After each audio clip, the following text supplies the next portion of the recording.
সকালে আজ সমস্ত কাজকর্ম ফেলে সোজা ছাদে চলে এসেছি গাছের একটু পরিচর্যা করব বলে। রোজই ভাবি যে গাছগুলো একটুখানি ঠিকঠাক করব, কিন্তু কিছুতেই সময় করে উঠতে পারি না। আজকে ভাবলাম করবই। এই হলুদ গোলাপ গাছটায় 7 পাতাওয়ালা দেখো ডাল বেরিয়েছে, যেটাকে আমরা বলি মাদার টাং। এটাকে আমি কাঁচি দিয়ে এই ডালটাকে আমি কেটে দিচ্ছি, কারণ এই ডালটা থাকলে গাছটাকে পুরো নষ্ট করে দেবে। গোলাপ গাছটা তো খুব ছোট, তাই খুব সাবধানে ডালটা আমি কেটে নিলাম। পিঙ্ক কালারের জবা গাছের এই টবটায় দেখো মাটি অনেক কমে গিয়েছে, তাই আমি অন্য একটা টব থেকে কিছুটা মাটি আমি এই টবের মধ্যে ট্রান্সফার করে দিচ্ছি। এই গাছটা আমার অতি পছন্দের একটা গাছ। গাছটা আমি কলকাতা থেকে নিয়ে এসেছিলাম। গাছটার নাম তোমরা নিশ্চয়ই জানো, তাও তোমাদের বলে দিচ্ছি। এই গাছটার নাম হলো প্রথম ভালোবাসা। গাছটা আমি খুব ছোট অবস্থায় কিনেছিলাম, এখন গাছটা অনেক বড় হয়ে গিয়েছে। এটা এক ধরনের ক্যাকটাস ট্রি। এই ফুলগুলো সাধারণত কিন্তু শীতকালেই হয়। এত গরমেও দেখো কত সুন্দর ফুলগুলো ফুটে রয়েছে, আর ফুলের কালারটাও কিন্তু খুব সুন্দর। সকাল হতেই যে যার কাজে লেগে পড়েছে। দুপুরে কি রান্না হবে সেই জন্য শাশুড়ি দেখো সবজি কাটতে শুরু করে দিয়েছে। আজকে আমার ইচ্ছে করলো সকলকে একটু বেসনের বরফি বানিয়ে খাওয়াবো। সেজন্য আমি দেখো 1 বাটি বেসন আমি একটা স্টিলের চালনির মধ্যে ভালো করে আমি চেলে নিচ্ছি। এইবার আমি এই বেসনের মধ্যে 1 চামচ হলুদ গুঁড়ো, 1 চামচ চিনি, 1 চামচ নুন আর কিছুটা আদা কুচি আর 3-4টে কাঁচা লঙ্কা কুচি আমি দিয়ে দিলাম। এগুলোকে আমি এবার বেসনের সঙ্গে খুব ভালোভাবে আমি মিশিয়ে দিচ্ছি।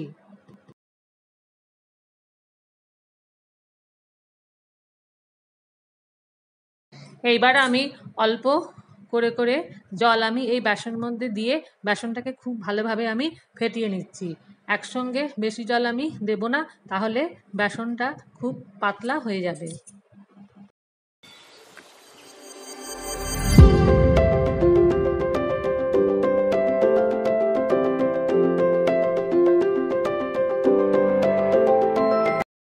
বেসন আমি খুব ভালোভাবে ফেটিয়ে নিয়েছি।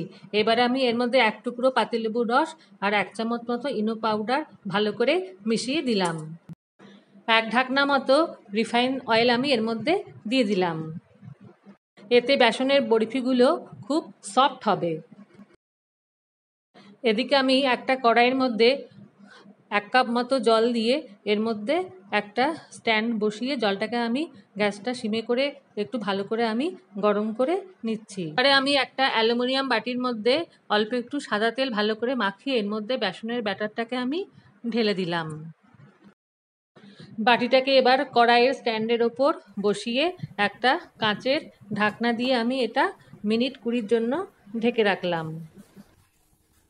বেসনের বরফি রেডি হতে হতে এদিকে আমি সাদা তেলের মধ্যে কিছুটা কালো সর্ষে, কারিয়া পাতা, কাঁচা লঙ্কা, নুন আর অল্প একটু মিষ্টি দিয়ে একটা চাটনি আমি বানিয়ে নিলাম।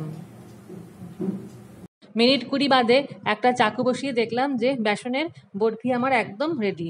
এবারে এটাকে আমি একটা থালার মধ্যে ঢেলে একটু ঠান্ডা করে একটা চাকু দিয়ে আমি পিস পিস করে বরফির আকারে আমি কেটে নিচ্ছি। বরফিগুলো দেখো কত সফট হয়েছে। চাটনিটা একটু ঠান্ডা করে এবারে আমি এই বেসনের বরফিগুলোর ওপর এই চাটনি আমি আস্তে আস্তে ছড়িয়ে দিচ্ছি। তাহলে বন্ধুরা, আজকের ভিডিওটা আমি এখানেই শেষ করলাম। আজকের ভিডিওটা দেখে তোমাদের যদি ভালো লেগে থাকে তাহলে তোমরা অবশ্যই একটা লাইক করো, কমেন্ট করো এবং সাবস্ক্রাইব করো আমার এই চ্যানেলে। আর তোমরা সবাই এত গরমে সুস্থ থেকো আর ভালো থেকো।